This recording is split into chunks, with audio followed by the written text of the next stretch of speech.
آج کی اس ویڈیو میں ہم بات کرنے جا رہے ہیں 20 نومبر سن 1989 کی، جس دن کچھ حملہ آوروں نے مسلمانوں کے مقدس ترین مقام بیت اللہ پر حملہ کیا۔ یہ اسلامی سال کا پہلا دن یعنی یکم محرم الحرام تھا۔ نماز فجر کے بعد امام صاحب نے سلام پھیرا ہی تھا کہ کچھ حملہ آوروں نے انہیں گھیرے میں لے لیا۔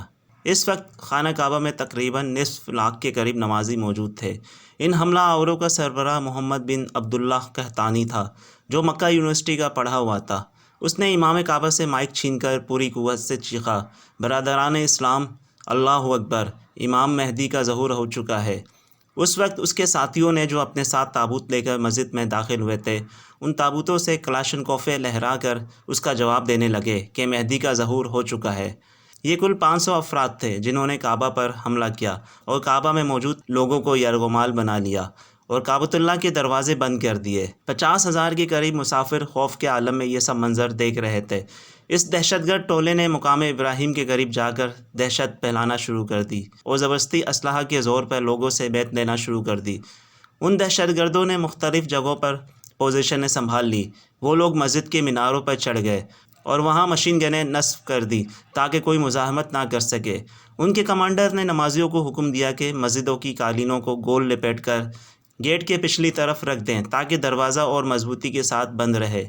کئی صدیوں کے بعد یہ پہلا موقع تھا کہ جب کعبۃ اللہ کو عام مسلمانوں کے لیے بند کر دیا گیا تھا۔ ہر طرف سے دروازے بند کر دیے گئے اور کسی کو بھی باہر سے اندر اور اندر سے باہر جانے کی اجازت نہیں تھی۔ سعود حکومت نے ان حملہ آوروں سے نپٹنے کے لیے اپنی فوج بھیجی تو بری طرح سے ناکام ہوئی۔ ان حملہ آوروں کے کمانڈر نے میناروں پر بیٹھے ہوئے اپنے ساتھیوں کو حکم دیا کہ دور دور تک کوئی بھی فوجی یا پولیس والا نظر آئے تو اسے ختم کر دینا۔ 100 کے قریب سیکورٹی پر مامور افراد نے مسجد کی طرف بڑھنے کی کوشش کی، لیکن میناروں پر بیٹھے حملہ آوروں نے انہیں لمحوں میں ختم کر دیا۔ سعودی حکومت نے اس وقت مواصلاتی نظام بند کر دیا تاکہ اس واقعے کے بارے میں خبر محدود رہے، لیکن وہ اس میں کامیاب نہ ہو سکے۔ پوری دنیا میں یہ بات پھیل چکی تھی کہ کعبہ پر دہشت گردوں نے قبضہ کر دیا ہے۔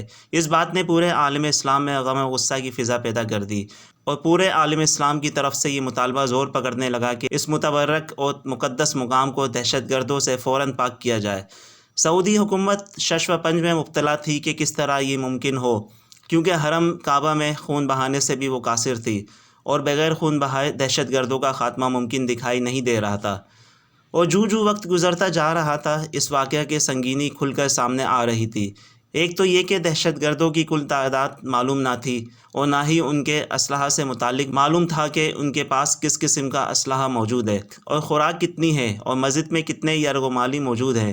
ان سب کے علاوہ جو بڑا مسئلہ تھا وہ یہ تھا کہ سعودی فوج اتنی تربیت یافتہ نہیں تھی کہ وہ ان دہشت گردوں کو سنبھال سکے۔ اس وقت سعودی حکومت کا فرانس سے دفاعی معاہدہ بھی تھا، لیکن فرانسیسی فوجی غیر مسلم ہونے کی وجہ سے حرم میں داخل نہیں ہو سکتے تھے۔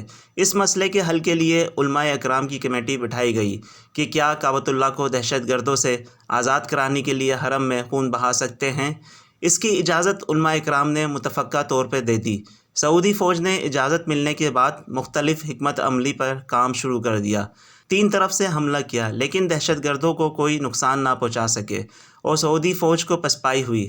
اس کے بعد سعودی حکومتوں کے جوانوں نے ہیلی کاپٹر کے ذریعے مسجد کی چھت پر اترنے کی کوشش کی، لیکن اترنے سے پہلے ہی دہشت گردوں نے انہیں فضا میں مار گرایا۔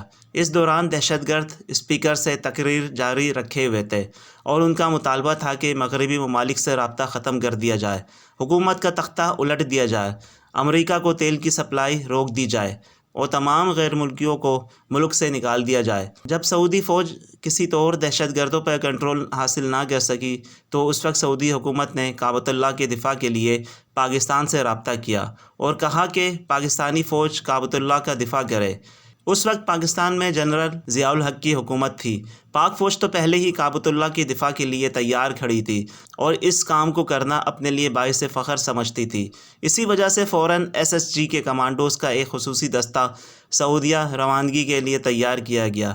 ان کمانڈوز کی قیادت جنرل پرویز مشرف کو سونپی گئی۔ جب یہ دستہ حرم کعبہ پہنچا تو اس وقت حرم پر حملہ کو 1 ہفتہ ہو چکا تھا۔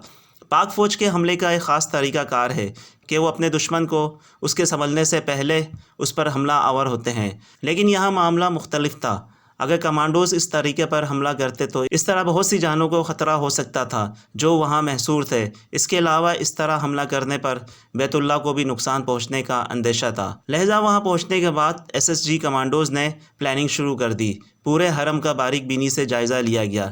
SSG کمانڈوز کے میجر نے سعودی حکومت سے درخواست کی کہ حرم کے صحن میں پانی چھوڑ دیا جائے۔ لوگ حیران ہو رہے تھے کہ یہ کس قسم کی پلاننگ ہے کہ وہ دہشت گرد جو اتنے حملوں کے بعد قابو میں نہ آ سکے، ان پر کیسے پانی کے ذریعے قابو پایا جا سکتا ہے۔ اور دوسری طرف اس میجر نے اپنے کمانڈوز ایک ہیلی کاپٹر کے ذریعے حرم کے صحن میں اتارنے شروع کر دیے۔ SSG کمانڈوز نے حرم میں جو پانی چھوڑا تھا اس میں کرنٹ چھوڑ دیا۔ اس طرح دہشت گردوں کے شارپ شوٹر غیر فعال ہو گئے اور SSG کے کمانڈوز نے انہیں فضا سے ہی نشانے پر رکھ لیا۔ اس طرح پاک فوج کے کمانڈوز نے صحن میں قابو پا لیا اور اس طرح تمام یرغمالیوں کو رہائی دلائی گئی اور اس طرح کم سے کم نقصان میں کعبہ کو ان دہشت گردوں سے آزاد کروا لیا گیا۔ میں امید کرتا ہوں کہ آپ کو یہ ویڈیو پسند آئی ہوگی۔ اگر پسند آئے تو اس کو لائک اور سبسکرائب ضرور کریں۔ ملتے ہیں نیکسٹ ویڈیو میں کسی دوسرے ٹاپک کے ساتھ، جب تک کے لیے اللہ حافظ۔